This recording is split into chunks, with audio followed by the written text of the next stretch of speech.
ಆಯಿತು ಆಯಿತು.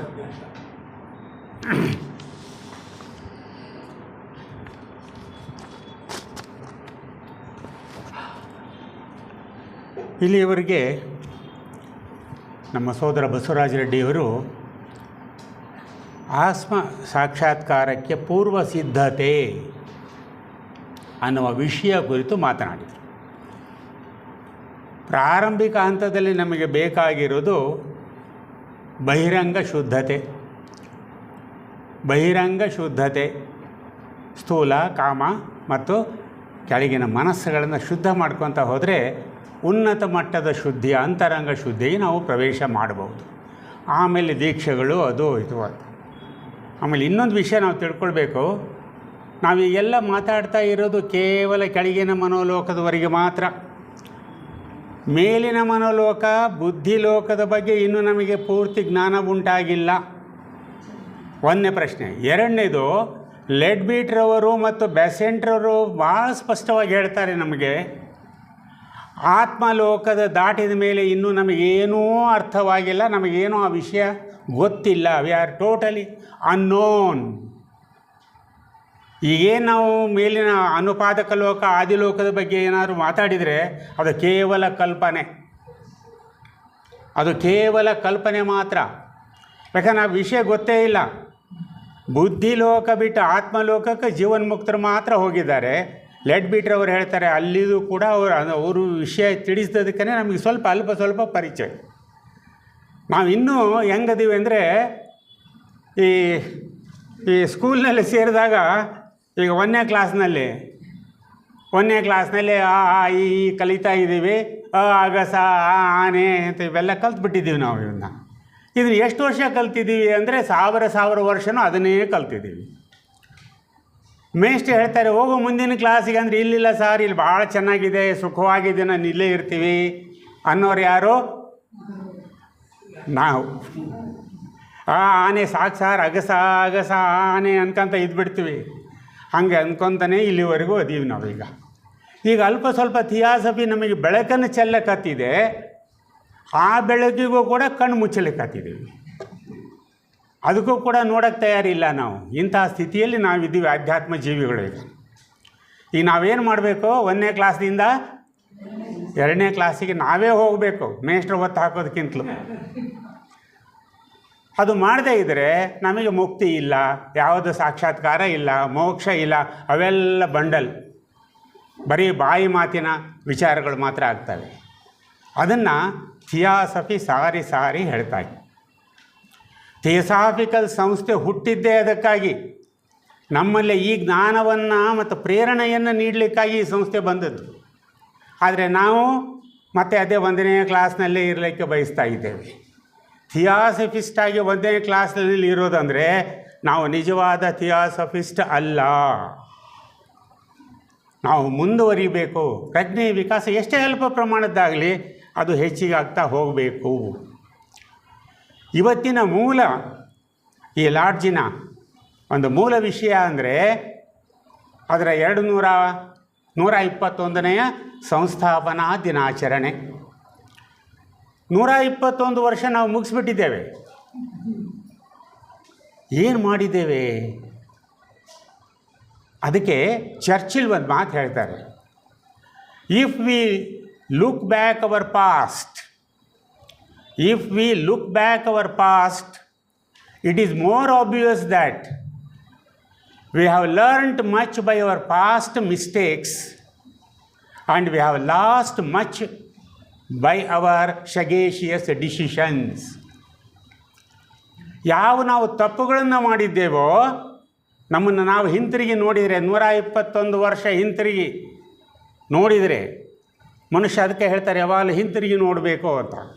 ಪ್ರತಿಯೊಬ್ಬ ಮನುಷ್ಯ ಪ್ರತಿ ದಿವಸ ಹಿಂತಿರುಗಿ ನೋಡಬೇಕು, ನಾನು ಇವತ್ತೇನು ಮಾಡಿದೆ ಹಗಲಿಲ್ಲ ಅಂತ. ಅಂದರೆ ಅವನಿಗೆ ತಪ್ಪು ಒಪ್ಪುಗಳು ಅರಿವಾಗ್ತಾ ಇದೆ. ಅದರಂತೆ ಒಂದು ಸಂಸ್ಥೆ, ಯಾವುದೇ ಸಂಸ್ಥೆ ಆಗಲಿ, ಯಾವಾಗಲೂ ಹಿಂತಿರುಗಿ ನೋಡಬೇಕು. 121 ವರ್ಷ ನಾವು ದಾಟಿ ಬಂದಿದ್ದೇವೆ. ಏನು ಮಾಡಿದ್ದೇವೆ? ಅನೇಕ ತಪ್ಪುಗಳನ್ನು ಮಾಡಿದ್ದೇವೆ, ಅದರಿಂದ ಪಾಠವನ್ನು ಕಲಿತಿದ್ದೇವೆ. ಅದರಿಂದ ಪಾಠವನ್ನು we have done huge mistakes, we have learned much. ಅದೇ ರೀತಿ ನಾವು ಒಳ್ಳೆಯ ನಿರ್ಧಾರ ತೆಗೆದುಕೊಂಡು ಬಿಟ್ಟಿದ್ದೇವೆ ಅಂತ ಅಂದ್ಕೊಂಡು ಹೆಮ್ಮೆ ಪಟ್ಟುಕೊಂಡು ನಮ್ಮ ಬೆನ್ನನ್ನು ನಾವೇ ತಟ್ಕೊಂಡ್ರೂ ಕೂಡ ಅದರಿಂದ ಎಷ್ಟೋ ಕಳೆದುಕೊಂಡು ಬಿಟ್ಟಿದ್ದೇವೆ. ನಮ್ಮ ದೃಷ್ಟಿಯಲ್ಲಿ ಅದು ಒಳ್ಳೆಯ ನಿರ್ಧಾರ ಆಗಿರ್ಬೋದು, ಆದರೆ ಸಂಸ್ಥೆಗೆ ಅದು ಹಾನಿಯಾಗಿರಬಹುದು, ಸಮಾಜಕ್ಕೆ ಅದು ಹಾನಿಯಾಗಿರಬಹುದು. ಆದ್ದರಿಂದ ಯಾವಾಗಲೂ ಹಿಂತಿರುಗಿ ನೋಡು ನಿನ್ನ ನಿರ್ಧಾರಗಳು ಸರಿಯೋ ತಪ್ಪೋ, ನೀನು ತಪ್ಪು ಮಾಡಿದ್ರಿಂದ ಎಷ್ಟು ಮಟ್ಟಿಗೆ ಪಾಠ ಕಲಿತಿದ್ದೀಯಾ. ಅದೇ ರೀತಿ ಥಿಯೋಸಾಫಿಕಲ್ ಸಂಸ್ಥೆಯ ಸದಸ್ಯರಾದ ನಾವು ಈ ಲಾಡ್ಜಿನಲ್ಲಿ ನಮ್ಮ ಹೊಣೆಗಾರಿಕೆ ಏನು, ಈ ಲಾಡ್ಜಿನ ಅಸ್ತಿತ್ವಕ್ಕೆ ನಮ್ಮ ಕಾಂಟ್ರಿಬ್ಯೂಷನ್ ಏನು, ಕಾಣಿಕೆ ಏನು, ಈ ಲಾಡ್ಜಿನ ಅಸ್ತಿತ್ವಕ್ಕೆ ನಮ್ಮ ಕಾರ್ಯವೇನು ಅನ್ನೋದನ್ನು ಯಾವಾಗಲೂ ತಿರುಗಿ ಜ್ಞಾಪಿಸಿಕೊಳ್ತಾ ಇರಬೇಕು. ಯಾಕಂದರೆ ಇವತ್ತು ನಾವು ನೋಡ್ತಾ ಇದ್ದೀವಿ, ಅನೇಕ ಲಾಡ್ಜ್ಗಳಲ್ಲಿ ಜನ ಸೇರ್ತಾ ಇಲ್ಲ. ಹೇಳ್ತೀವಿ, ಮಾತಾಡ್ತೀವಿ, ಯಾಕೆ ಜನ ಬರ್ತಾ ಇಲ್ಲ ನೋಡ್ರಿ, ನಾವು ಇಷ್ಟೆಲ್ಲ ಕಾರ್ಯಕ್ರಮ ಮಾಡ್ತೀವಿ, ಹಾಗೆ ಹೀಗೆ ಏನಾದರೂ ನಮ್ಮಲ್ಲಿ ತಪ್ಪುಗಳು ಇದ್ದಾವ ಅನ್ನೋದನ್ನು ಯಾರು ಆಲೋಚನೆ ಮಾಡಬೇಕು? ನಾವು ಸದಸ್ಯರಾದವರು ಯಾವ ರೀತಿ ನಾವು ಅವರಿಗೆ ಬೇಕಾದದ್ದನ್ನು ನೀಡಲಿಕ್ಕೆ ಸಾಧ್ಯ ಅನ್ನೋದನ್ನು ಯೋಚನೆ ಮಾಡಬೇಕು. ಅದನ್ನು ಮಹಾತ್ಮರು ತಮ್ಮ ಪುಸ್ತಕದಲ್ಲಿ, ಪತ್ರಗಳಲ್ಲಿ ಬರೆದಿದ್ದಾರೆ. ಇದು ನನ್ನ ವಿಚಾರ ಅಲ್ಲ.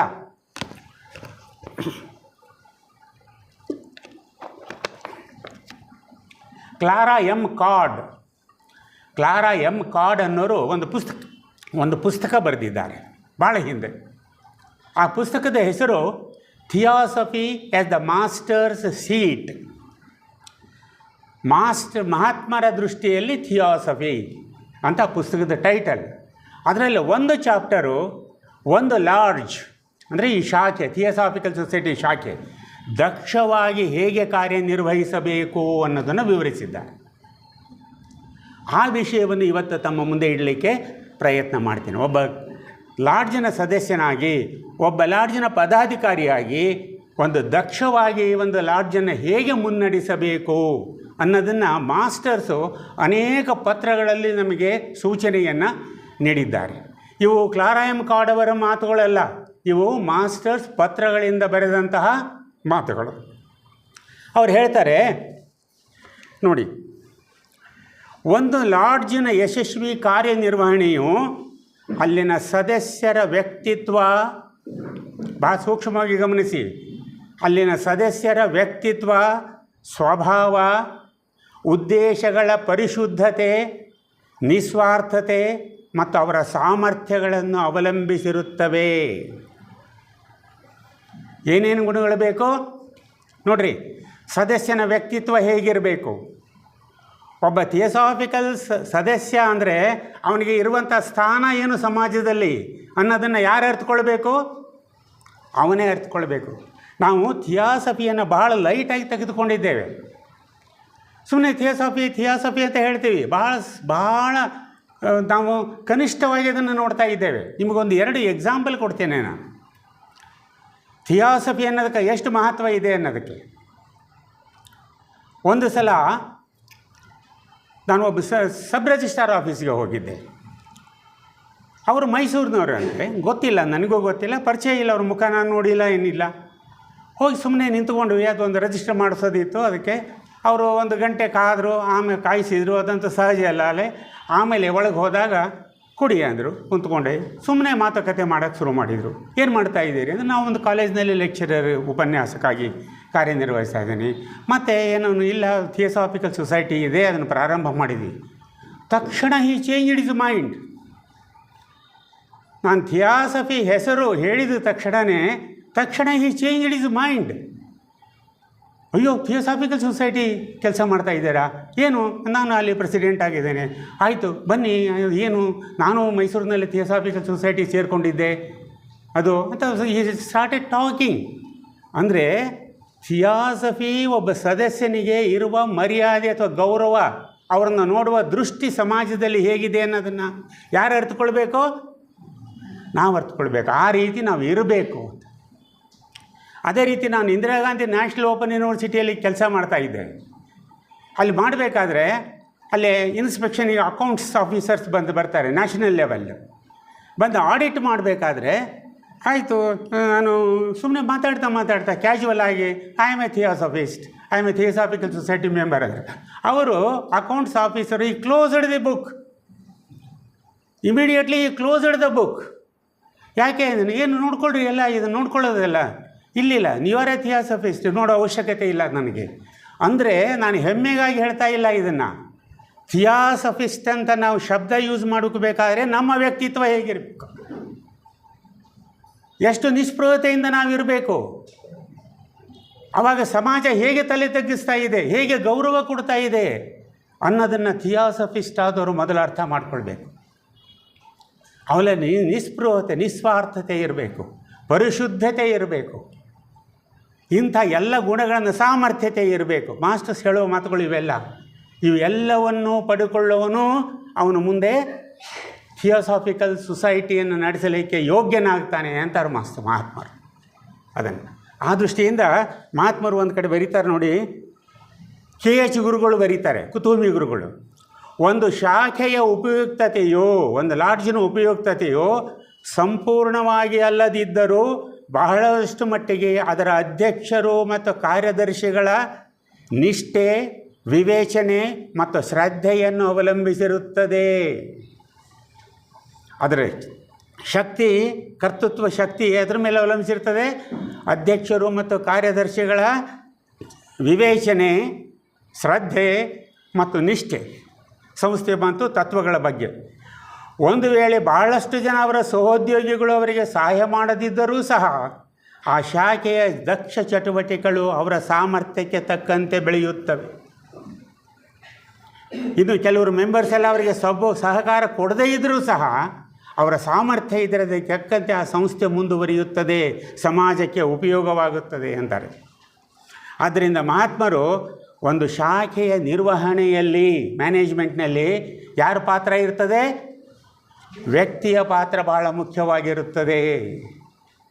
ಅಂಥ ಪಾತ್ರವನ್ನು ಬಯಸುವ ವ್ಯಕ್ತಿ ಹೇಗಿರಬೇಕು, ಅವರಿಗೆ ಯಾವ ಅರ್ಹತೆಗಳಿರಬೇಕು ಅನ್ನೋದನ್ನು ಮಹಾತ್ಮರು ಮುಂದಿನ ಪಾತ್ರಗಳಲ್ಲಿ ಬರೀತಾರೆ. ಮೊದಲನೇ ಅರ್ಹತೆ ಅವರು ಹೇಳ್ತಾ ಇರೋದು ನಿಷ್ಠಾವಂತಿಕೆ. ನಿಷ್ಠಾವಂತಿಕೆ ಅಂದರೆ ಏನು? ಒಂದು ಆದರ್ಶ ಅಥವಾ ತತ್ವಗಳಿಗೆ ನಾವು ತೋರುವ ದೃಢವಾದ ನಂಬಿಕೆ. ಥಿಯಾಸಫಿಯಲ್ಲಿ 3 ಉದ್ದೇಶಗಳಿದ್ದಾವೆ, ಅವಕ್ಕೆ ನಮ್ಮ ದೃಢವಾದ ನಂಬಿಕೆ ಇರಬೇಕು. ಇದು ಥಿಯಾಸಫಿಯ ಕೆಲಸಕ್ಕೆ ಅವಶ್ಯಕವಾದ ಮಾರ್ಗದರ್ಶಿ ಸೂತ್ರ. ನಮ್ಮ ತತ್ವಗಳಲ್ಲಿ ನಮಗೆ ನಂಬಿಕೆ ಇರಬೇಕು ಮೊದಲು. ಇದನ್ನೇ KH ಗುರುಗಳು ಸೆನೆಟ್ರಿಗೆ ಬರೀತಾರೆ, AP ಸೆನೆಟ್ಗೆ. AP ಸೆನೆಟ್ ಯಾವಾಗಲೂ ಮಹಾತ್ಮರಿಗೆ ವಿರುದ್ಧವಾಗಿ ಮಾತಾಡ್ತಾ ಇರ್ತಾರೆ. ಅವರಿಗೆ ಯಾವಾಗಲೂ ಬಹಳಷ್ಟು ಪತ್ರಗಳು ಅವರಿಗೆ ಬಂದಿದ್ದಾವೆ. ನೀವು ಮಹಾತ್ಮರ ಪತ್ರಗಳು ಓದಿರೋ ಇಲ್ಲವೋ ಗೊತ್ತಿಲ್ಲ. ಅವರು ಬರೀತಾರೆ, KH ಗುರುಗಳು, ನಿಷ್ಠೆ ಎನ್ನುವುದು ನಾಯಕನನ್ನು ಆರಾಧಿಸುವ ಪ್ರವೃತ್ತಿ ಎನ್ನುವುದನ್ನು ಸ್ಪಷ್ಟವಾಗಿ ಗೋಚರಿಸುತ್ತದೆ. ಯಾರು? AP ಸೆನೆಟ್ಟು ನಿಷ್ಠೆ ಅಂದರೆ ಏನು ತಿಳ್ಕೊಂಡಿದ್ದಾನೆ? ನಾಯಕನನ್ನು ಆರಾಧಿಸುವುದು, ಓಲೈಸುವುದು, ಅವ್ರ ಹಿಂದಿಂದ ತಿರುಗೋದು. ಈಗ ನಾವು ರಾಜಕಾರಣಿಗಳು ನೋಡ್ತಾ ಇದ್ದೀವಲ್ಲ, ಈಗ ಅದು ನಿಷ್ಠೆ ಅಂತ ಅಂದ್ಕೊಂಡ್ಬಿಟ್ಟಿದೀಯಾ ನೀನು? ಅದು ನಿಷ್ಠೆ ಅಲ್ಲ ಅಂತ ಹೇಳ್ತಾರೆ ಅವನಿಗೆ. ಸ್ನೇಹಿತನೇ, ಇದರಿಂದ ನೀನು ಹೊರತಾಗಿಲ್ಲ. ಯಾವುದಾದ್ರು ಅಧ್ಯಕ್ಷರ ಕೆಲಸ ಆಗ್ತೈತಂದ್ರೆ ಅವರಿಂದ ಅಡ್ಡಾಡೋದು, ಕಾರ್ಯದರ್ಶಿಗಳಿಂದ ಕೆಲಸ ಆಗ್ತೈತಂದರೆ ಅವ್ರನ್ನ ಹೇಗಾದರೂ ಮಾಡಿ ಮೆಸ್ಸಕ್ಕೆ ಪ್ರಯತ್ನ ಮಾಡೋದು, ಇದು ನಿಷ್ಠೆ ಅಲ್ಲ ಅಂತ ಹೇಳ್ತಾರೆ ಅವರು. ನೀನು ಏನನ್ನಾದರೂ ಮಾಡಬೇಕೆಂದಾಗ ಮಹಾತ್ಮರು ಇದನ್ನು ಬಯಸುತ್ತಾರೋ ಇಲ್ಲವೋ ಎನ್ನುವುದನ್ನು ಯಾವಾಗಲೂ ಗಮನ ಕೊಡು. ನಾನೇನನ್ನು ಕೆಲಸ ಮಾಡಬೇಕಾದ್ರೆ ಯಾರು ಬಯಸಬೇಕು? ಅಧ್ಯಕ್ಷರು, ಸೆಕ್ರೆಟರಿ ಅಥವಾ ಇನ್ನೊಬ್ಬ ಸದಸ್ಯ ಅಲ್ಲ. ಮಹಾತ್ಮರು ಇದಕ್ಕೆ ಒಪ್ಪಿಗೆ ಕೊಟ್ಟಿದ್ದಾರೋ ಇಲ್ಲವೋ, ಇದು ಅವರಿಗೆ ಇಷ್ಟವಾಗುತ್ತದೆಯೋ ಇಲ್ಲವೋ ಅನ್ನೋದನ್ನು ಯಾವಾಗಲೂ ಜ್ಞಾಪಕದಲ್ಲಿಡು. ಅಂದರೆ ನಾವು ಕೇವಲ ಕಾರ್ಯ ಮಾಡೋದಲ್ಲ, ಯಾರಿಗಾಗಿ ಮಾಡುತ್ತೇವೆ ಎನ್ನುವುದು ಕೂಡ ಅಷ್ಟೇ ಮುಖ್ಯವಾದದ್ದು. ವಿಶ್ವವ್ಯಾಪಕ ತತ್ವಗಳಿಗೆ ನಿಷ್ಠವಾಗಿರುವುದೇ ನಾವು ಮಹಾತ್ಮರಿಗೆ ತೋರಿಸುವ ನಿಷ್ಠೆ. ವಿಶ್ವವ್ಯಾಪಕ ತತ್ವ ಯಾವುದು? ಐಕ್ಯತೆ. ಇಷ್ಟತನ ಹೇಳಿದ್ರಲ್ಲ ಅವರು, ಐಕ್ಯತೆ, ಸಹೋದರತ್ವ. ಇಂತಹ ತತ್ವಗಳಿಗೆ ನಿಷ್ಠೆ ತೋರಿಸಿದರೆ ನಮಗೆ ನಿಷ್ಠೆ ತೋರಿಸಿದಂತೆ. ಇಂತಹ ನಿಷ್ಠೆಯನ್ನು ಹೊಂದಿದ ಕಡಿಮೆ ನಿಷ್ಠೆಯುಳ್ಳ ಶಿಷ್ಯರೂ ಇರುತ್ತಾರೆ. ಹೆಚ್ಚು ನಿಷ್ಠೆಯವರು ಇರ್ಬೋದು, ಕಡಿಮೆ ನಿಷ್ಠೆಯವರು ಇರ್ಬೋದು, ಎಲ್ಲರೂ ನಮಗೆ ಸಮಾನರು. ಬಟ್ ಅವರಿಗೆ ನಿಷ್ಠೆ ಇರಬೇಕು. ಯಾವುದಕ್ಕೆ? ತತ್ವಗಳಿಗೆ ನಿಷ್ಠೆ ಇರಬೇಕು. ಆದರೆ ಒಂದು ವೇಳೆ ಇಂತಹ ಅವರು ಮತ್ತೆ ಹೇಳ್ತಾರೆ, ನಿಷ್ಠೆಯು ಇತರರ ಮೇಲೆ ಭಿನ್ನಾಭಿಪ್ರಾಯ ಬಯಸುವುದಲ್ಲ ಏನ್ರಿ, ಅಥವಾ ಅಸಹನೆಯನ್ನು ಬಯಸುವುದು ಅಲ್ಲ. ಇನ್ನೊಬ್ಬರ ಬಗ್ಗೆ ಟೀಕೆ ಮಾಡೋದು, ಅಸಹನೆ ಮಾಡೋದು, ನಮ್ಮನ್ನು ಹೊಗಳೋದು, ಇದು ನಿಷ್ಠೆ ಅಲ್ಲ. ಇದಕ್ಕೆ ನಾವು ನಿಷ್ಠೆ ಅಂತ ಅನ್ನೋದಿಲ್ಲ ಅಂತಾರೆ ಅವರು. ಆದರೆ ಇಂತಹ ಜನ ಸೊಸೈಟಿಯಲ್ಲಿ ಇದ್ದೇ ಇರುತ್ತಾರೆ. ಯಾಕೆ ಇರ್ತಾರೆ ಅಂದರೆ ಅವ್ರು ಹೇಳ್ತಾರೆ, ಅವರಿಗೆ ಸಹೋದರರ ಬಗ್ಗೆ ಮಾತ್ರ ಗೊತ್ತು, ಸಹೋದರತ್ವದ ಬಗ್ಗೆ ಗೊತ್ತಿಲ್ಲ. ಸಹೋದರರ ಬಗ್ಗೆ ಅವನು ಸಹೋದರ, ಅವನು ಇಂಥ ತಪ್ಪು ಮಾಡ್ತಾನೆ, ಇವನು ಒಳ್ಳೆಯವನು, ಇವನು ಕೆಟ್ಟವನು, ವ್ಯಕ್ತಿಗತವಾಗಿ ಮಾತಾಡ್ತಾರೆ ಹೊರತು ಸಹೋದರತ್ವ ಅಂದರೆ ಏಕತೆ, ಆ ಏಕತೆಯ ಬಗ್ಗೆ ಅವರಿಗೆ ಗೊತ್ತಿಲ್ಲ. ಅಂಥವರು ಥಿಯಾಸಫಿಸ್ಟ್ ಆಗಲಿಕ್ಕೆ ಸಾಧ್ಯ ಇಲ್ಲ ಅಂತಾರೆ ಅವರು. ಶಾಖೆಗಳಲ್ಲಿ ಸದಸ್ಯರಲ್ಲಿ ನಿಷ್ಠಾವಂತಿಕೆಯಾಗಿ ಇರಬೇಕಾದ 2 ಮಹತ್ವಪೂರ್ಣ ಅಂಶಗಳು ಹೇಳ್ತಾರೆ ಅವರು. ಪದಾಧಿಕಾರಿಗಳಿಗೆ ಇರಬೇಕಾದ 2 ಅಂಶಗಳು. ಎಲ್ಲ ರೀತಿಯ ವಿಭಿನ್ನ ಅಭಿಪ್ರಾಯಗಳನ್ನು ಸ್ವಾಗತಿಸುವುದು. 10 ಜನ ಸೇರಿದಾಗ ಅಭಿಪ್ರಾಯಗಳು ಹೇಗಿರ್ತವೆ? ಒಂದೇ ಇರ್ತಾವೋ, ಬೇರೆ ಬೇರೆ ಇರ್ತಾವೋ? ಬೇರೆ ಬೇರೆ ಇರ್ತವೆ. ಎಲ್ಲ ಅಭಿಪ್ರಾಯಗಳನ್ನು ಸ್ವಾಗತಿಸಬೇಕು. ಆಯಿತು, ನಿಂದು ಹೇಳಪ್ಪ, ನಿಂದು ಸರಿನೇ, ಯೋಚನೆ ಮಾಡೋಣ. 2ನೇದು, ಸಹೋದರತ್ವ ತತ್ವದ ವಿರುದ್ಧವಾದ ಭಾವನೆಗಳಿಗೆ ಅಥವಾ ವೈಯಕ್ತಿಕ ಅಪನಿಂದೆ ಅಥವಾ ದೂಷಣೆಗಳನ್ನು ಒಂದು ಹಂತದ ನಂತರ ಸಹಿಸಿಕೊಳ್ಳಲು ಸಾಧ್ಯವಿಲ್ಲ. ಯಾರಾದರೂ ಒಬ್ಬ ವ್ಯಕ್ತಿಗಾಗಲಿ ಸೊಸೈಟಿಗಾಗಲಿ ಅಪನಿಂದೆ ಅಥವಾ ಅಪಚಾರದ ಮಾತುಗಳನ್ನು ಆಡಿದರೆ ಒಂದು ಹಂತದವರೆಗೆ ಸಹಿಸಿಕೊಳ್ಳಿ, ಒಂದು ಹಂತದ ನಂತರ ಸಹಿಸಿಕೊಳ್ಳುವ ಅವಶ್ಯಕತೆ ಇಲ್ಲ. ಅಂಥವರನ್ನು ಸದಸ್ಯತ್ವದಿಂದ ಮೊದಲುವರೆಗೆ ಹಾಕಿ. ಯಾರು ಹೇಳೋದು ಇದನ್ನು? ಬ್ಲಾವಡ್ಸ್ಕಿಯರಲ್ಲೇ ಮಹಾತ್ಮರ ಲೆಟರ್ನಲ್ಲಿ ಬರೆದಿರೋದು ಇದು.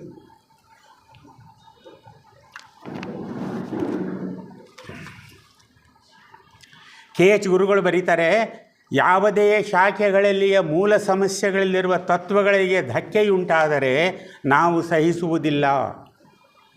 ಮೂಲ ತತ್ವ ಯಾವುವು? ಇವತ್ತು ಹೇಳಿದ್ರಲ್ಲ 3 ಉದ್ದೇಶಗಳು. ಅದಕ್ಕೆ ಧಕ್ಕೆ ಉಂಟಾದರೆ ಯಾರು ಸಹಿಸೋದಿಲ್ಲ? ಮಹಾತ್ಮರು, ಅಧ್ಯಕ್ಷರು, ಸೆಕ್ರೆಟರಿ ಅಲ್ಲ.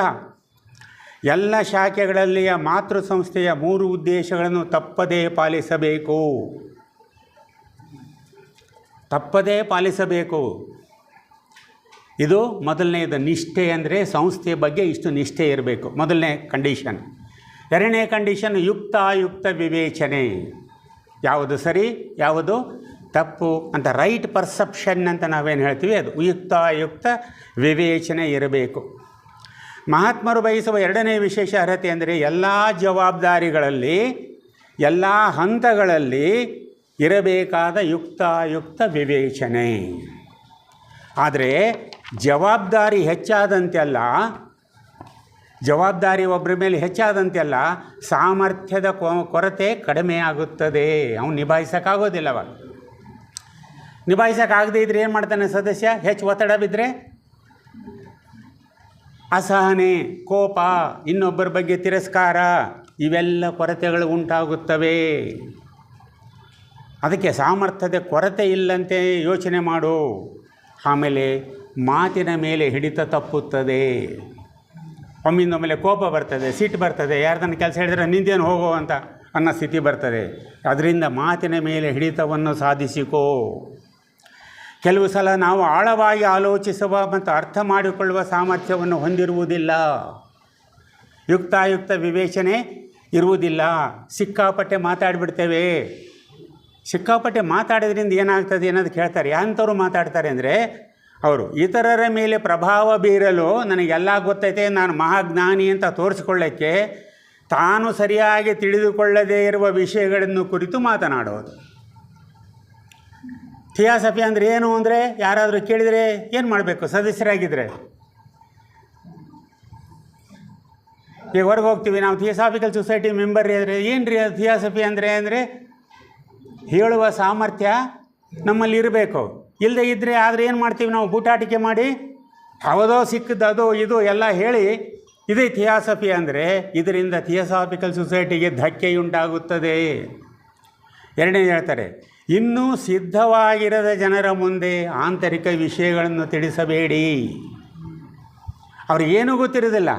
ಅವ್ರ ಮುಂದೆ ದೇಹಗಳು ಲೋಕಗಳು ಎಲ್ಲ ಹೇಳಿದರೆ ಏನಾಗ್ತದೆ? ಏನು ಮಾಡ್ತಾರೆ ಅವರು? ಮೆಚ್ಚುತ್ತಾರೋ ಅಪಹಾಸ್ಯ ಮಾಡ್ತಾರೋ? ಅಪಹಾಸ್ಯ ಮಾಡ್ತಾರೆ. ಇವನು ಎಲ್ಲ ಹುಚ್ಚಿಡ್ದತೆ, ಏನೋ ಲೋಕ ಅಂತೆ ದೇಹ ಅಂತೆ ಏನೋ ಅಂತ ಹೇಳ್ತಾರೆ. ಅಂಥವ್ರ ಮುಂದೆ ಏನೂ ಹೇಳಬೇಡಿ. ತನ್ನ ಸಹ ಸದಸ್ಯನಿಗೆ ಸಹಾಯ ಮಾಡುವ ಇಚ್ಛೆಯೊಂದಿಗೆ ಅವಿವೇಕದಿಂದ ಮಾತನಾಡುವುದು ತಪ್ಪು. ತನ್ನ ಅವಿವೇಕದ ವರ್ತನೆಯಿಂದ ಇತರರ ವಿರೋಧ ಕಟ್ಟಿಕೊಳ್ಳುವುದು, ತತ್ವಗಳ ಸರಿಯಾದ ತಿಳುವಳಿಕೆ ಮತ್ತು ಮಾರ್ಗದರ್ಶನ ಇಲ್ಲದ ಉತ್ಸಾಹ. ಅದಕ್ಕಾಗಿ ಮಹಾತ್ಮರು ಬರೆಯುತ್ತಾರೆ, ಇಡೀ ಮಾನವ ಕೋಟಿಯ ಒಳಿತಿಗಾಗಿ ತಮ್ಮ ವ್ಯಕ್ತಿತ್ವವನ್ನು ತ್ಯಾಗ ಮಾಡುವಂತಹ ಜನರನ್ನು ಮಾತ್ರ ನಾವು ಅಪೇಕ್ಷಿಸುತ್ತೇವೆ. ಇಡೀ ಮಾನವ ಕೋಟಿಗೆ ತನ್ನನ್ನು ತ್ಯಾಗ ಮಾಡುವಂತಹ ಜನರನ್ನು ಮಾತ್ರ ನಾವು ಅಪೇಕ್ಷಿಸುತ್ತೇವೆ. ಸ್ಪಷ್ಟವಾಗಿ ಹೇಳ್ತಾರೆ ಅವರು. ಬೂಟಾಟಿಕೆ ಮಾಡಿ ಜನರನ್ನು ಮೆಸ್ಸೋಕ್ಕೋಗಿ ನನಗೆಲ್ಲ ಥಿಯಾಸಫಿ ಗೊತ್ತಿದೆ ಅಂತ ಹೇಳಿದರೆ ನೀನು ಸಂಸ್ಥೆಗೆ ಅಪಚಾರ ಮಾಡುತ್ತೀಯಾ. ಆದ್ದರಿಂದ ನೆನಪಿಟ್ಟುಕೊಳ್ಳಬೇಕಾದುದು ಏನೆಂದರೆ, ಯಾರು ತಮ್ಮ ಕರ್ಮಗಳ ಫಲವಾಗಿ, ಭಾಳ ಮಹತ್ವ ಇದು, ಯಾರು ತಮ್ಮ ಕರ್ಮಗಳ ಫಲವಾಗಿ ಹಿಂದಿನ ಜನ್ಮಗಳಿಂದ ಶಿಷ್ಯತ್ವವನ್ನು ಹೊಂದಿದ್ದಾರೆಯೋ, ಹಿಂದಿನ ಜನ್ಮಗಳಲ್ಲಿ ಶಿಷ್ಯತ್ವ ಹೊಂದಿರಬೇಕು ಮಹಾತ್ಮರದು, ಅಂಥವರನ್ನು ಆಕರ್ಷಿಸಲು ಈ ಥಿಯೋಸಾಫಿಕಲ್ ಸಂಸ್ಥೆ ಪ್ರಾರಂಭಿಸಲ್ಪಟ್ಟಿದೆ. ಇವತ್ತು ನಾವೆಲ್ಲರೂ ಇಲ್ಲಿ ಕುಂತ್ಕೊಂಡಿದ್ದು ಯಾಕೆಂದರೆ, ಹಿಂದಿನ ಜನ್ಮದಲ್ಲಿ ನಾವು ಶಿಷ್ಯತ್ವವನ್ನು ಹೊಂದಿದ್ದೇವೆ. ಅದರಿಂದ ನಮಗೆ ಈ ಅವಕಾಶ ಸಿಕ್ಕಿದೆ. ನಾನು ಮುಂಜಾನೆ ಮಾತಾಡ್ತಾ ಹೇಳಿದೆ, ರೋಡಿನ ಮೇಲೆ ಹೋಗೋರೆಲ್ಲರೂ ಯಾಕೆ ಥಿಯೋಸಾಫಿಕಲ್ ಸೊಸೈಟಿಗೆ ಬರೋದಿಲ್ಲ? ಅವರಿಗೆ ಸಂಪರ್ಕ ಇಲ್ಲ, ಅವರಿಗೆ ಅವಕಾಶ ಇಲ್ಲ. ನಮಗೆ ಅವಕಾಶ ದೊರೆತಿದೆ, ಸಿಕ್ಕಿದೆ. ಆದರೂ ದುರ್ದೈವವಶಾತ್ ನಾವು 1ನೇ ಕ್ಲಾಸ್ನಲ್ಲಿ ಕೂತ್ಕೊಳ್ಳೋಕ್ಕೆ ಇಷ್ಟಪಡ್ತಾರೆ. ಇದು ನಮ್ಮ ವಿಪರ್ಯಾಸ, ಇದು ವಿರೋಧಾಭಾಸ ಅಂತ ಹೇಳ್ತೀವಲ್ಲ. ಅವಕಾಶ ಸಿಕ್ಕರೂ ಅದನ್ನು ಉಪಯೋಗ ಮಾಡಿಕೊಳ್ಳೋ ಮನಸ್ಥಿತಿಯಲ್ಲಿ ನಾವು ಇನ್ನೂ ಇಲ್ಲ. ಎರಡನೇದು, ಥಿಯಾಸಫಿಯ ಬೋಧನೆಗಳು ಪ್ರಾಚೀನ ರಹಸ್ಯ ಬೋಧನೆಗಳೇ ಆಗಿದ್ದು, ಯಾರು ಹಿಂದಿನ ಜನ್ಮಗಳಲ್ಲಿ ಈ ರಹಸ್ಯ ಜ್ಞಾನದ ಸಂಪರ್ಕವನ್ನು ಹೊಂದಿರುತ್ತಾರೋ ಅಂಥವರಿಗೆ ಮಾತ್ರ ಥಿಯಾಸಫಿ ಬೋಧಿಸಲ್ಪಡುತ್ತದೆ. ಅಂಥವರು ಮಾತ್ರ ಥಿಯಾಸಫಿ ಬೋಧಿಸ್ತದೆ, ಎಲ್ಲರಿಗೂ ಬೋಧಿಸಲಾಗುವುದಿಲ್ಲ. ಈ ಸಂಸ್ಥೆ ಒಂದು ಅಯಸ್ಕಾಂತೀಯ ಕೇಂದ್ರ, ಮ್ಯಾಗ್ನೆಟಿಕ್ ಪವರ್ ಇರೋಂಥ ಸಂಸ್ಥೆ. ಈ ಕಲ್ಪನೆ ನಮಗೇ ಇಲ್ಲ. ಇದು if you enter here, it is a magnetic power is there. 121 ವರ್ಷ ಇಲ್ಲಿ ಜನರ ಹೆಜ್ಜೆಗಳು ಮೂಡಿದ್ದಾವೆ ಅಂದರೆ there is some magnetic power. ನಾನು ಬಹುಶಃ ನನಗೆ ಜ್ಞಾಪಕ ಇದೆ, ಮೊದಲನೇ ಸಲ ಇಲ್ಲಿಗೆ ಬಂದಾಗ ಜ್ಯೋತಿ ಪೂಜೆ ನಡೆದಾಗ ಗಂಗಾಧರಪ್ಪರನ್ನ ಒಂದು ಪ್ರಶ್ನೆ ಕೇಳಿದೆ, ಇಲ್ಲಿ ಯಾರಾದರೂ ಇಬ್ಬರು ದೊಡ್ಡ ವ್ಯಕ್ತಿಗಳು ಏನಾದರೂ ಇದ್ದರೆ ಇದಕ್ಕೆ ಸದಸ್ಯರು ಅಂತ. ಯಾಕಂದರೆ ಅವರು ಕುಂತ್ಕೊಂಡಿದ್ದು ನಾನು ನೋಡ್ತಾ ಇದ್ದೆ. ಯಾರಾದರೂ ಇಂಥವ್ರು ಈ ರೀತಿ ಸ್ವಲ್ಪ ಗಡ್ಡ ಬಿಟ್ಟು ಹಿಂಗಿದ್ದವರು ಯಾರಾದರೂ ಹಿಂದೆ ಮೆಂಬರ್ಸ್ ಇದ್ದೀರಾ ಇಲ್ಲೇ ಅಂತ ಕೇಳಿದೆ ನಾನು ಅವ್ರಿಗೆ. ಅವ್ರು ಹೇಳಿದರು, ಇಲ್ಲ ನನಗೆ ನೆನಪಿಲ್ಲ, ಏನಾದ್ರು ಹಿಂದೆ ಇದ್ದಿರಬಹುದು ಅಂತ. ಅಂದರೆ it is such a magnetic power. ಆದರೆ ನಾವು ಇದನ್ನು ಉಡಾಪೆ ಅಂತ ತೆಗೆದುಕೊಳ್ತೀವಿ, ಇದನ್ನು ಭಾಳ ಕ್ಷುಲ್ಲಕ ವಿಚಾರ ಅಂತ ಹೇಳ್ತೀವಿ. ಇದಕ್ಕಿಂತಲೂ ಕಡಿಮೆ ದರ್ಜೆಯ ಸಂಗತಿ ಯಾವುದಿದೆ ಹೇಳಿ ನಮಗೆ? ನಮ್ಮ ಸಂಸ್ಥೆಯ ಸ್ಥಾನಮಾನ ನಮಗೆ ಗೊತ್ತಿಲ್ಲ ಅಂದರೆ ಇನ್ನು ನಾವು ಬೇರೆಯವ್ರಿಗೆ ಹೇಳೋದು ಏನು ಉಳಿದಿದೆ ಅಂತ. ಈಗ ಭಾಳ ಮುಖ್ಯವಾದ ಸಮಸ್ಯೆಗೆ ಬರ್ತಾರೆ ಮಹಾತ್ಮರು. ಈಗಿರುವ ಒಂದೇ ಸಮಸ್ಯೆ ಎಂದರೆ, ಮುಂಜಾನೆಯಿಂದ ನಾವು ಅದನ್ನೇ ಮಾತಾಡಿದ್ದೀವಿ,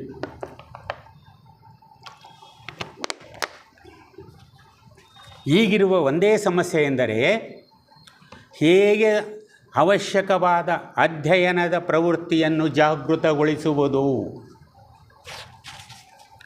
ಹೇಗೆ ಅವಶ್ಯಕವಾದ ಅಧ್ಯಯನದ ಪ್ರವೃತ್ತಿಯನ್ನು ಜಾಗೃತಗೊಳಿಸುವುದು? ಯಾರಲ್ಲಿ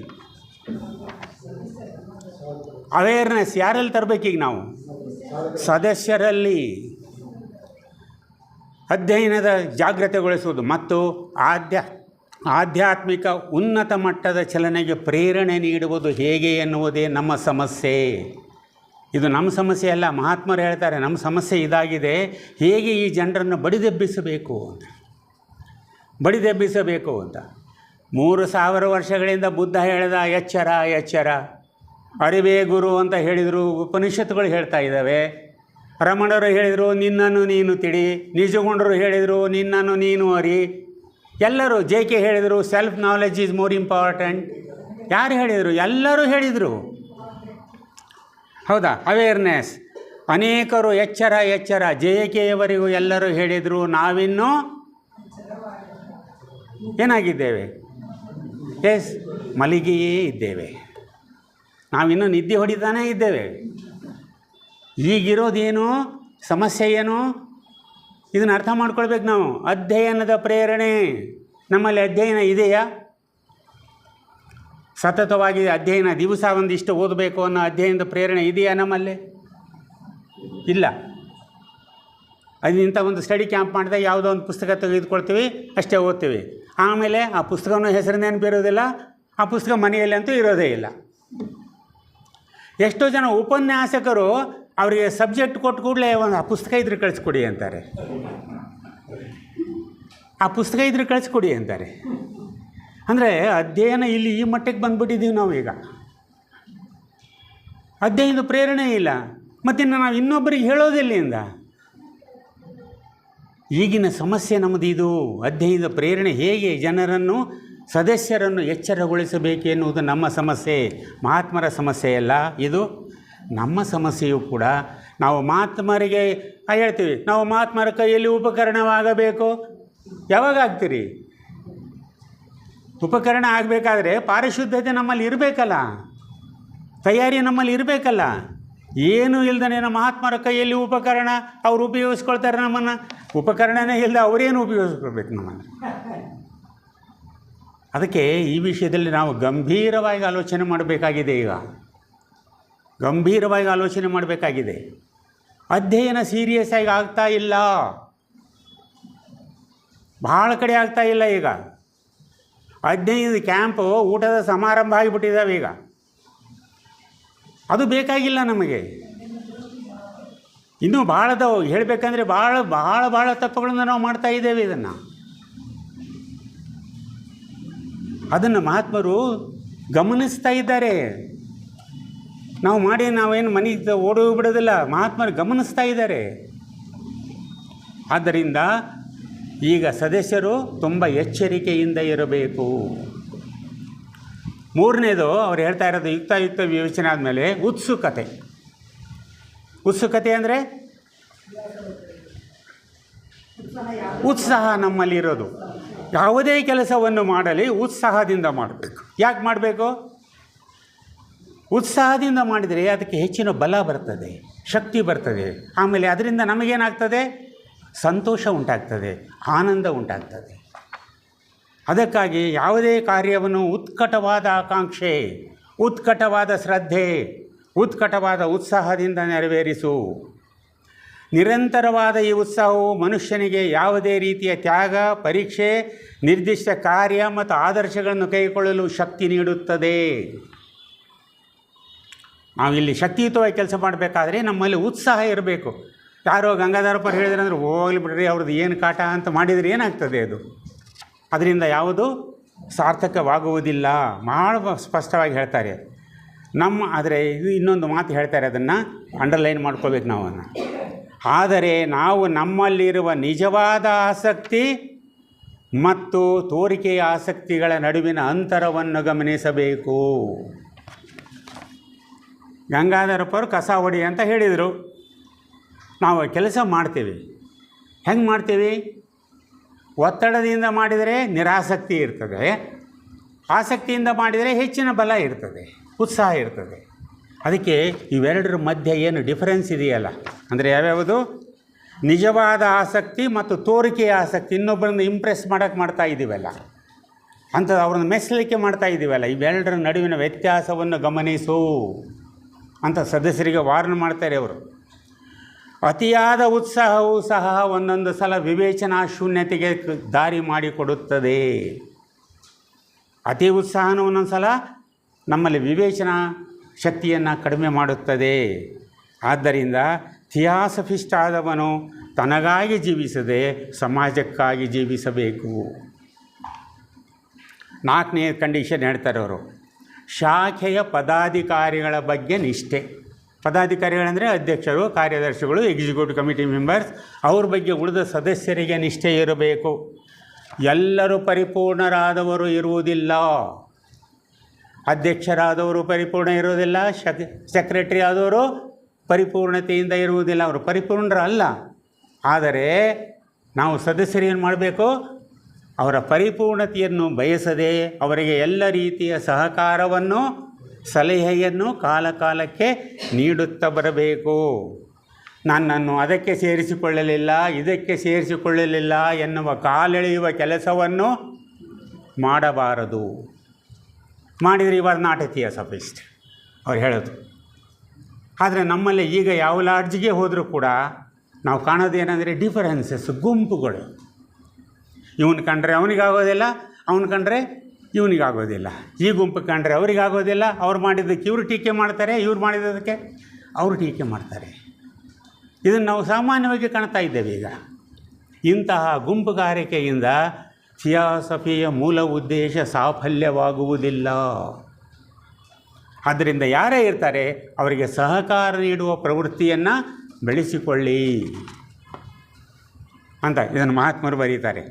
ಆಮೇಲೆ ಯಾವುದೇ ಕಾರಣಕ್ಕೂ ಕಾಲೆಳೆಯುವ ಕೆಲಸ ಸಮರ್ಥನೀಯವಲ್ಲ.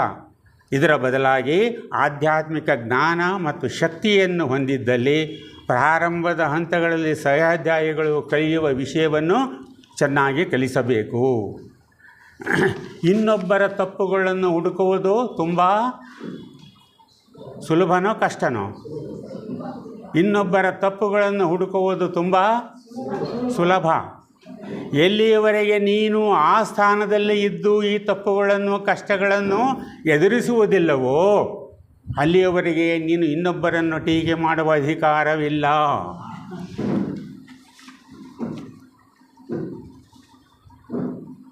ಏನು ಕೆಲಸ ಇರ್ತದೆ ಅವರು ಸೆಕ್ರೆಟರಿ ಅಥವಾ ಏನು ಮಾಡ್ತಾರೆ ಅವರು ಪ್ರೆಸಿಡೆಂಟರು ಅಂತ ನಾವು ಅಂದ್ಕೊಂಡ್ಬಿಡ್ಬೋದು. ಆ ಸ್ಥಾನದಲ್ಲಿ ಇದ್ದುಕೊಂಡು ನೀನು ಅನುಭವಿಸಬೇಕು ಮೊದಲು, ಏನು ತೊಂದರೆಗಳು, ಏನು ಕಷ್ಟಗಳು, ಏನು ಅಂತ. ಅಲ್ಲಿವರೆಗೆ ನಿನಗೆ ಟೀಕೆ ಮಾಡುವ ಅಧಿಕಾರವಿಲ್ಲ ಅಂತ ಹೇಳ್ತಾರೆ.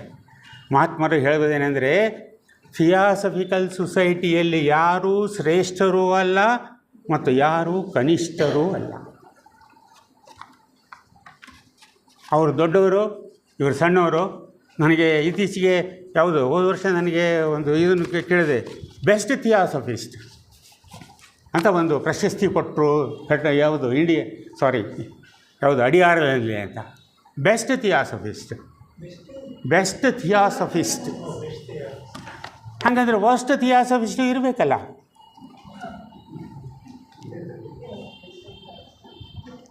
ಹಾಗಾದರೆ ವರ್ಸ್ಟ್ ಥಿಯಾಸಫಿಸ್ಟ್ ಅಂತ ಇನ್ನೊಂದು ಪ್ರಶಸ್ತಿ ಯಾರಿಗಾದರೂ ಕೊಡ್ಬೋದಲ್ಲ. ಬೆಸ್ಟು ವರ್ಸ್ಟು ಎಲ್ಲಿರ್ತದೆ ರೀ ಅದರಲ್ಲಿ? ಆಧ್ಯಾತ್ಮದಲ್ಲಿ ಭಾಳ ಬೆಸ್ಟು ಭಾಳ ವರ್ಸ್ಟು ಅಂತ ಇದೆಯಾ? ಹಾಂ,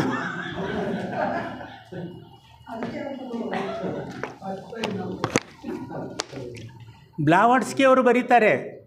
ಯಾರು? Who is the founder of the theosophical society. Theosophical ಸೊಸೈಟಿಯಲ್ಲಿ ಯಾರೂ ಶ್ರೇಷ್ಠರೂ ಅಲ್ಲ, ಯಾರೂ ಕನಿಷ್ಠರೂ ಅಲ್ಲ ಅಂದಾಗಿ ಬೆಸ್ಟ್ ಆ್ಯಂಡ್ ವರ್ಸ್ಟ್ ಎಲ್ಲಿಂದ ಬರ್ತದೆ? ಸಾಮಾನ್ಯ ಜ್ಞಾನ ನೋಡ್ಕೊಳ್ಳಿ. ಅಂದರೆ ನಾವು ಥಿಯಾಸಫಿನ ಎಷ್ಟು ಅರ್ಥ ಮಾಡ್ಕೊಂಡಿದ್ದೇವೆ ಅಂತ. ನಾನು ಟೀಕೆ ಮಾಡ್ತಾ ಇಲ್ಲ, ಹೇಳೋದು ಇದನ್ನು. ನಾವು ಇದನ್ನು ಓದ್ತಾ ಇದ್ದೀವಿ.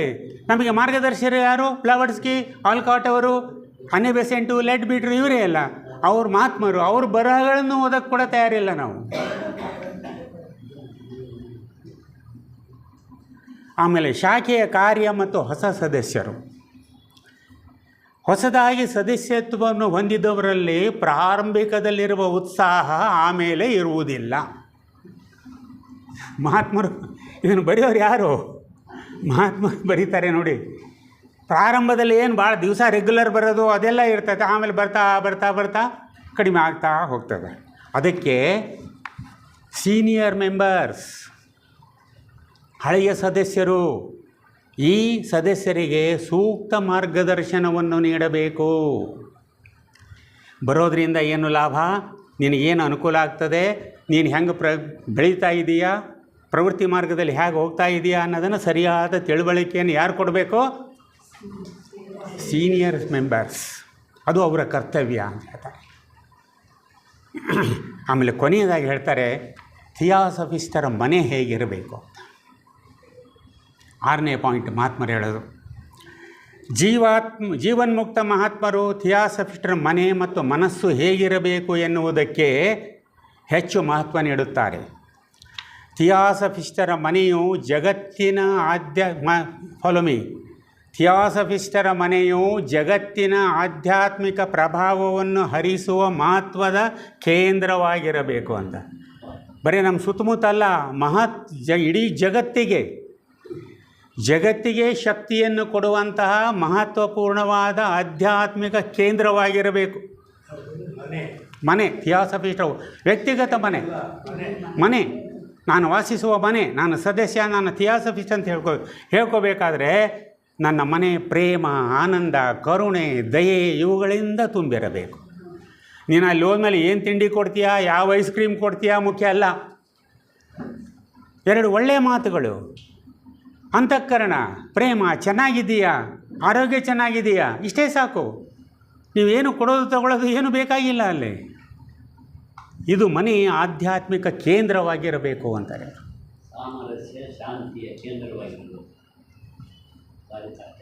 ಆಧ್ಯಾತ್ಮಿಕ ಕೇಂದ್ರ ವಿಶ್ವಕ್ಕೆ ಮತ್ತು ಜಗತ್ತಿಗೆ ಅಂತ ಹೇಳ್ತಾರೆ ಅವರು. ಅಲ್ಲಿ ಕಾಣಬೇಕಾದ ಲಕ್ಷಣಗಳೆಂದರೆ ಪ್ರೇಮ, ವಾತ್ಸಲ್ಯ ಮತ್ತು ಅನುಕಂಪ. ಅವ್ರು ಕೇಳೋದಷ್ಟೇ, ನಿಮ್ಮ ತಟ್ಟೆ, ಲೋಟ, ಬೆಳ್ಳಿದೋ ಬಂಗಾರದ್ದೋ ಅದೋ ಅಲ್ಲ. ಅದು ಅವ್ರು ಕೇಳೋದಷ್ಟೇ ಪ್ರೇಮ, ವಾತ್ಸಲ್ಯ, ಅನುಕಂಪ, ಕರುಣೆ, ದಯೆ, 2 ಒಳ್ಳೆಯ ಮಾತುಗಳು, ಒಂದು ಮುಗುಳ್ನಗೆ ಬಂದವರಿಗೆ ಸಾಕು, ಅಷ್ಟೇ. ನಾವೇನು ಕಳ್ಕೊಳ್ಬೇಕಾಗಿಲ್ಲ. ಇದು ಥಿಯಾಸಫಿಸ್ಟರ ಮನೆಯಾಗಿರಬೇಕು ಅಂತಾರೆ. ನೋಡಿ, ಮಹಾತ್ಮರು ಸೂಚಿಸಿರುವಂತೆ ಥಿಯಾಸಾಫಿಕಲ್ ಸೊಸೈಟಿಯ ಸದಸ್ಯರಾದವರು ಈ ಎಲ್ಲ ಅಂಶಗಳ ಕಡೆ ಗಮನ ಹರಿಸಿ ಇವೆಲ್ಲವನ್ನು ನಾವು ನೆನಪಿನಲ್ಲಿ ಇಟ್ಕೊಳ್ಬೇಕು. ಬರೀ ಥಿಯಾಸಾಫಿಕಲ್ ಸೊಸೈಟಿ ಮೆಂಬರ್ಸು ಬಂದ್ವಿ, ಒಂದು ದಿವಸ ಏನೋ ಪ್ರೋಗ್ರಾಮ್ ಮಾಡಿದ್ವಿ, ಮನೆಗೆ ಹೋದ್ವಿ ಅಲ್ಲ. ಸಹೋದರತ್ವ ಅಂತ ಹೇಳ್ತೀವಿ, ಬಂದು ಕೂಡಲೇ ಏನಪ್ಪ ಚೆನ್ನಾಗಿದೆಯಾ ಅಂತ ಕೇಳೋಷ್ಟು ಕೂಡ ನಮ್ಮ ಹತ್ರ ತಾಳ್ಮೆ ಇಲ್ಲ. ಮತ್ತು ಮಾತಾಡೋದು ವಿಶ್ವ ಸಹೋದರತ್ವದ ಭ್ರಾತೃತ್ವದ ಅಂಕುರವನ್ನು ಸ್ಥಾಪಿಸುವುದು ಅಂತೆ. ಎಲ್ಲಿ ಸ್ಥಾಪಿಸ್ತೀವೋ ಏನೋ ಗೊತ್ತಿಲ್ಲ ನಮಗೆ. ಹೌದ್ರಾ? ಇಲ್ಲೇ ಲಾಡ್ಜಿಗೆ ಬಂದವರಿಗೆ ಮೊದಲು ಅಲ್ಲಿಂದನೇ ಪ್ರಾರಂಭ ಆಗಬೇಕು ನಮಗೆ. ನಮಸ್ಕಾರ, ಚೆನ್ನಾಗಿದ್ದೀರಾ, ಎಲ್ಲರೂ ಸೌಖ್ಯ ಇದ್ದೀರಾ, ಸಾಕು. ಅದರಿಂದ ನಾವು ಏನು ದುಡ್ಡು ಕಳ್ಕೊಳ್ಳೋದಿಲ್ಲ, ಅವರು ಏನೂ ಕಳ್ಕೊಳ್ಳೋದಿಲ್ಲ. ಅದು ಮಾತಾಡ್ಸೋಕ್ಕಾಗಲಿಲ್ಲ. ಒಂದು ಸಣ್ಣ ಮಗಳನಿಗೆ ಅವ್ರನ್ನ ಕಂಡು ಕೂಡಲೇ ಸಾಕು, ಅವರು ಮಗಳನ್ನಿರ್ತಾರೆ, ಸಾಕು. ಈ ಸಂಬಂಧ ಏರ್ಪಡಬೇಕು. ಇಂಥ ಥಿಯಾಸಫಿಯನ್ನು ನಾವು ಬಯಸುತ್ತೇವೆ.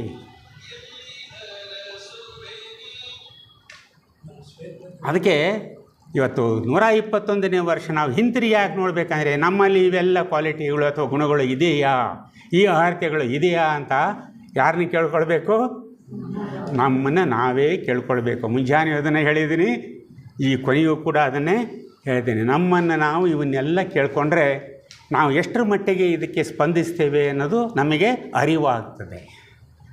ಸಾಧ್ಯವಾದರೆ ಇಂಪ್ರೂವ್ ಮಾಡ್ಕೊಳ್ಬೋದು, ಬೇಡವಾದರೆ ಬಿಡಬಹುದು. ಅದು ವೈಯಕ್ತಿಕ, ನಮಗೆ ಬಿಟ್ಟಿದ್ದು. ಅದು ಮಹಾತ್ಮರು ಈ ಎಲ್ಲ ಗೈಡ್ಲೈನ್ಸನ್ನು ನಮಗೆ ಕೊಟ್ಟಿದ್ದಾರೆ. ಇಂಥ ಒಂದು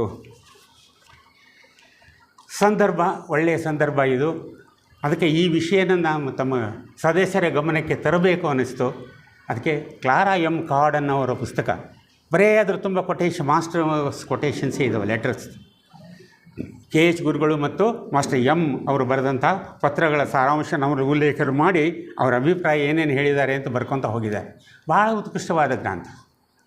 ಅದನ್ನು theosophy at the masters seat ಅಂದರೆ ಮಹಾತ್ಮರ ದೃಷ್ಟಿಯಲ್ಲಿ ಥಿಯಾಸಫಿ ಅನ್ನೋ ಪುಸ್ತಕ. ಈ ಗ್ರಂಥವನ್ನು ಸಿಕ್ಕರೆ ಅನುಕೂಲ ಆದರೆ ಓದ್ಬೋದು ಅಷ್ಟೇ.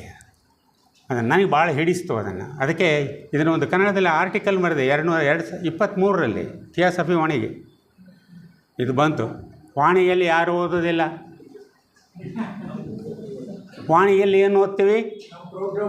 ಹಿಂದಿನ ಲಾಸ್ಟ್ ಪ್ರೋಗ್ರಾಮ್ ಒಂದು ಪ್ರೋಗ್ರಾಮ್ ಮೊದಲನೇದು, ಅದರಾಗ ನನ್ನ ಹೆಸರು ಇದೆಯಾ, ಹಾಕಿದಾರ RV ವಸ್ತ್ರದಂತ ಹಾಕಿಲ್ಲ, ಇವರು ನೋಡು ಕಳಿಸಿಲ್ಲ ನೋಡು ಸರಿಗೆ, ಮುಂದಿನ ಸಲ ಅವ್ರು ಕರೆದ್ರೂ ಹೋಗಲ್ಲ. ಈ ಮಟ್ಟಿಗೆ ನಾವು ಥಿಯಾಸಫಿಸ್ಟ್ ಆದರೆ ಇನ್ನು ಏನು ಆಧ್ಯಾತ್ಮ, ಎಲ್ಲಿ ಆಧ್ಯಾತ್ಮ ತರ್ತೀರಿ ನೀವು? ಅದನ್ನಷ್ಟೇ ನೋಡೋದು ಒಗೆದ್ಬಿಡ್ತಾರೆ, ಮುಗಿದೋಯ್ತು. ಅವು 2-3 ಆರ್ಟಿಕಲ್ ಮಾಡಿರ್ತಾರೆ ಪಾಪ ಮಹಾದೇವಪ್ಪ ಅವ್ರು ಕಷ್ಟಪಟ್ಟು. ಈ ಸಲದ್ದು ಓದಿರಾ ಥಿಯಾಸಫಿ ವಾಣಿ? ಹೋದ ಸಲದ್ದು ಓದಿದ್ದೀರಾ? ಅದರಲ್ಲಿ ಒಂದು ಆರ್ಟಿಕಲ್ ಬಂದಿದೆ, ನೋಡಿದ್ದೀರಾ?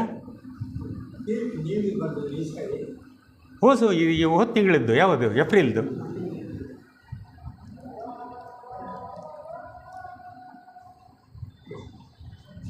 ನೋಡಿರಿ, ಓದಿಲ್ಲ ಅನ್ನೋದು ಈಗಲೇ ಪ್ರೂವ್ ಆಯ್ತು. ಓದಿಲ್ಲ, ಸಾಧ್ಯನೇ ಇಲ್ಲ.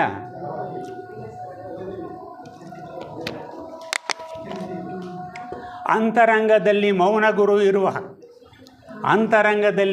ಗುರು ಇರುವಾಗ ಬಾಹ್ಯ ಗುರುವಿನ ಅಗತ್ಯವಿದೆಯೇ?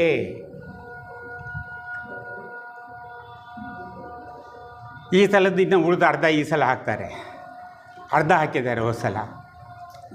ಅಂತರಂಗದಲ್ಲಿ ಮೌನ ಗುರು ಇರುವಾಗ ಬಾಹ್ಯ ಗುರುವಿನ ಅವಶ್ಯಕತೆ ಇದೆಯೇ?